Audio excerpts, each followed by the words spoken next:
ये प्रकाश मिलता है आत्मा से। आगे अमरे औषध नावधनी का, आद व्याध तन मन की खोजे, शुद्ध करे वहनी का। हमने औषध नावधनी का मिसाल दे रही है कि जो हमको जो रोग लगा है अंदर का,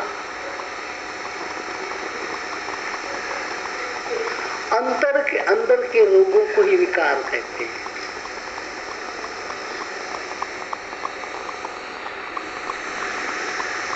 विकार सदा ही भीतर से खड़े होते हैं,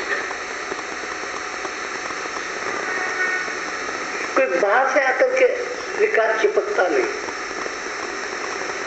भाई वो काम आ रहा है, आया वो काम आया, 100 मील की स्पीड से काम आ रहा है, काम वासना आ रही है, अब मेरे से टकरा, ऐसा बाहर का कुछ नहीं।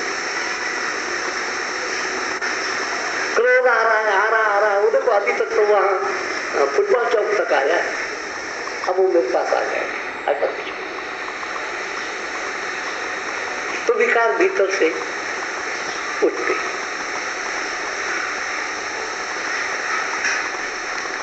तो कहती है कि जिसके चित्त के अंदर सत्य के प्रति जागृति है, नजर है सत्य पर, ये सत्य ही इन तमाम चीजों की औषधि है। आंतरिक विकारों के लिए बाहर से खुजली हो जाए तो आपको बाहर की औषधि मिलेगी। कोई वैद्य बताएगा तुलसी के पत्ते का रस निकालो और खुजली पर मलो, खुजली ठीक हो जाएगी। सिकरी पड़ी है तो उसके लिए भी बाहर की औषधि काम में आएगी। ये भीतर के रोगों के लिए कौन सी औषधि काम में? तो ये कहती है कि भीतर के विकारों के लिए केवल परमेश्वर की याद ही औषधि है। नित्य उसकी याद औषधि का निर्धारण करती। सत्यलक्षी आगे अमर भय जिन जिन यह खाई, आदि व्याध तन मन की खोवे, शुद्ध करे वहनी का। तन और मन की, आद और व्याध दो शब्द इस्तेमाल किए। आदि और व्याधि रोग के दो नाम।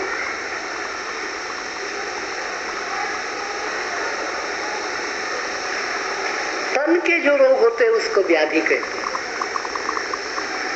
मन के जो रोग होते हैं उसको आदि कहते हैं। जैसे किसी की चीज पड़ी हुई देखी, आपके मन में लालच आ गया कि भूल गई है 100 रुपए का नोट, तो चलो अपनी जेब में डाल। आदि शरीर के ऊपर से होने वाले रोगों को व्याधि कहते हैं और अंदर से होने वाले रोगों को आदि कहते हैं। क्योंकि आदि व्याधि के रोग मिटाने की दवा केवल परमेश्वर के पास है। अगे अमर भय जिन जिन यह खाई, भव नगरी नहीं आए। अमर भय जिन जिन यह खाई, भव नगरी नहीं आए। अमर भय जिन जिन ने ये खाई, यानी ये जो सत्य स्मरण है यही परमात्मा स्मरण। हर जगह पर जागृत आदमी देखता है कि मैं कर रहा हूँ इसमें सत्य है कि नहीं, जो बोल रहा हूँ इसमें सत्य है कि नहीं, जो कह रहा हूँ इसमें सत्य है कि नहीं। सत्य के प्रति जागरूक जो रहता है और सत्य ही उसका परहेज हो जाता है। पथ्य कहते हैं। पथ्य नहीं तो दवा गुण नहीं कर सकते। दवा के गुण को लिए जो मदद करने वाली चीज है उसको पथ्य कहते हैं। यानी किसी को शुगर की बीमारी है और डॉक्टर ने, वैद्य ने कहा मीठा न खाना, आपके लिए मीठा जहर है। सारी दुनिया मीठे पर टूट पड़ती है, टूट पड़ने आप मत खाना, क्योंकि आपको ये रोग है। मीठा मीठा आपके लिए जहर है, अमृत नहीं है, इसलिए आप मीठा न खाना। अगर उसने वो बात नहीं मानी, हमारे सत्संग में आने वाली शर्मा आइसक्रीम खा के मरी है 2-3 सोमवार के पूर्व, क्योंकि उसको डॉक्टर ने मना कहा हाथ लगाना मीठे।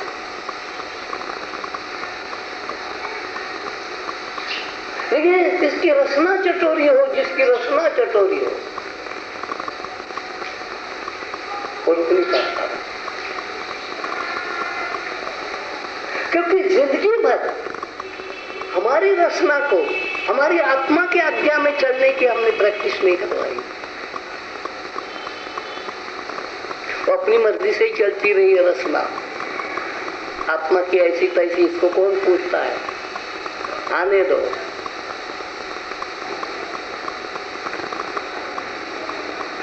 अब थोड़ी दिन पहले बेटे ने कहा था, डॉक्टर ने कहा कि बहुत शुगर है आपकी, बहुत शुगर है, मत खाओ मीठा, मीठे को आप टूट पड़ते हो।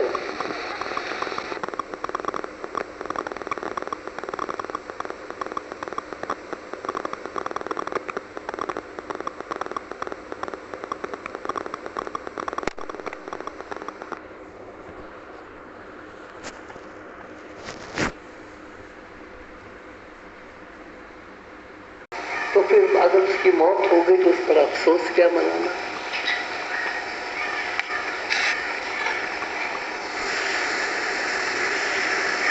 इसलिए कहते हैं कि परमात्मा इशारे देता है, हम उस इशारे को पकड़ नहीं पाते, परवाह नहीं करते, क्योंकि हमारे अंदर मगरूर ये होती है कि हमारे पास ज्ञान की कहाँ कमी है जो इसका सुने।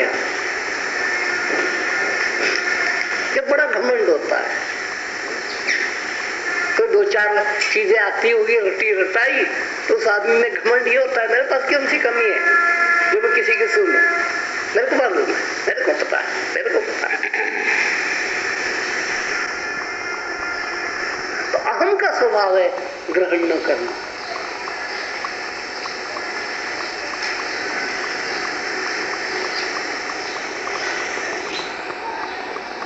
तो फिर वो मर जाता है। इसलिए इसको कहती पथ्य भी चाहिए साथ साथ। जब सत्य की औषधि आप खाओगे तो साथ साथ पथ्य भी रखना पड़ेगा। इसलिए वो आदमी लोभी नहीं बन सकता।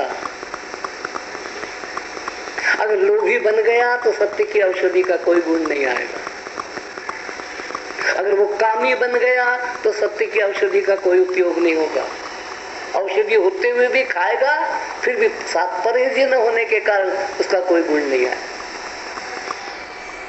तो जितने भी सदाचार जिसको हम कहते हैं वो पथ्य है अपने आत्म कल्याण के लिए। आगे जो पच करे समल दृढ़ राखे, सतगुरु वेद बताए। सतगुरु वेद बताए। जो पच करे वो पची पथ्य। संभल दृढ़ राखे, सतगुरु वेद बताए। सत्संगत को भवन बनावे, पर्दा लाज लगावे। सत्संगत को भवन बनावे, चुन चुन करके सब जगह से वो सत्य इकट्ठा करेगा, जैसे चिड़िया घोंसला बनाती है।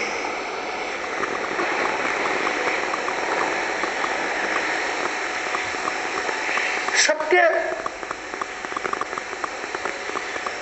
सब में थोड़ा थोड़ा पड़ा है। तो जैसे इस घास का तुनका चिड़िया ले आई, उस घास का ले आई, यहाँ का ले आई, यहाँ का ले आई, यहाँ के लिए घोंसला बन गया। ऐसे मनुष्य को भी असत्य सत्य मिला हुआ है, उसमें से विवेक की चोट से सत्य चुनना, जैसे चिड़िया घास का तिनका उठा करके ले आती है और अपने बच्चों के लिए घोंसला बनाती है।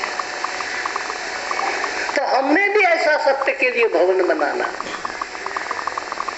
तो ईंटें चाहिए।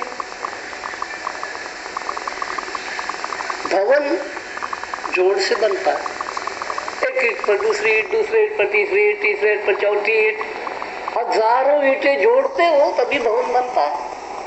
ऐसा भवन तो कोई होता नहीं कि जोड़ के न बनाओ, किसी का भवन नहीं बनेगा। तो कुछ चीजों को जोड़ना पड़ता है, ईंटों को जोड़ना पड़ता है। अब ईंट भी क्या है, मिट्टी के कणों का जोड़ है। मिट्टी के कणों को जब जोड़ते हो तो ईंट बनती, ईंटों को जोड़ते हो तो भवन बनता है। तो कहती ऐसे ही जहां जहां भी आपको असत्य में से सत्य दिखाई दे, किसी ग्रंथ में असत्य है, थोड़ा सत्य है, चुन लो, बाकी न लो। तो सत्य चुन चुन करके इस सत्य की ईंटों का भवन बनाया। किसने? भगवान के भक्त ने। और आगे पर्दा भी बना, क्योंकि आंधी आती है।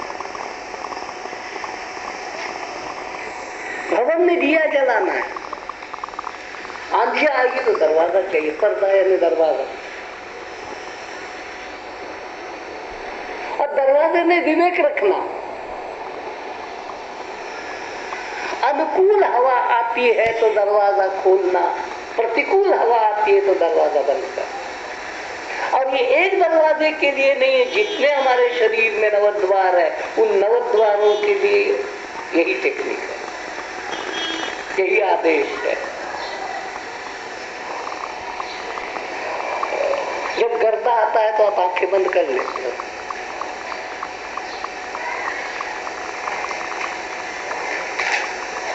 मुंह बंद कर लेते हो,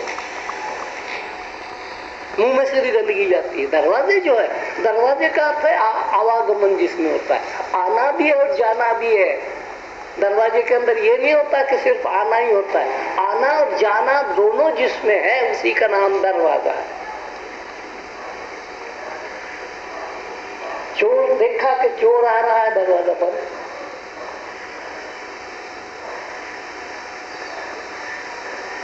अब देखा कि सज्जन आ रहा है, उठ करके दरवाजा खोल देते हैं।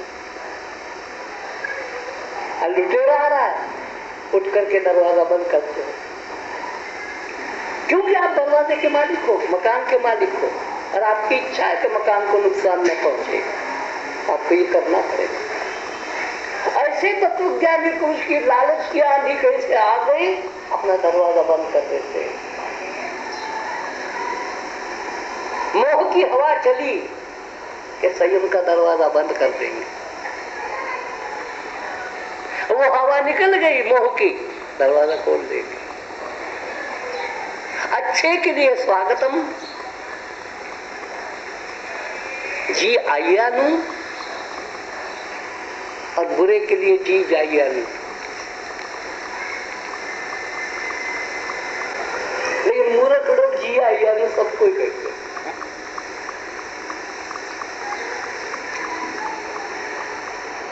क्योंकि उनको दरवाजा खोलना बंद करना अपने हाथ में नहीं रखा। तो जो मर्जी चाहे सो आ गया। सुंदर बगीचा फूलों का लगाया आपने, डंगर आ गया, गधा आ गया, नाच कूद करके उसको फूलों की क्या कदर है, उसने अपने सब मैदान साफ कर दिया। क्यों? अपने किवाड़ बंद नहीं रखा, आपने बाढ़ नहीं बनाई रक्षा के लिए। अब बीच में फाटक, बाढ़ के बीच में फाटक रखा, फाटक भूल जाओगे तो भी डंगर आपके फूलों का नाश कर देंगे। तो कहती है कैसा पर्दा भी बनाया बीच में। आगे जगत बसाना पवन चलत है, सो आवन नहीं पावे, शुभ कर्म ले टेक टहलुआ, दीपक ज्ञान जलावे।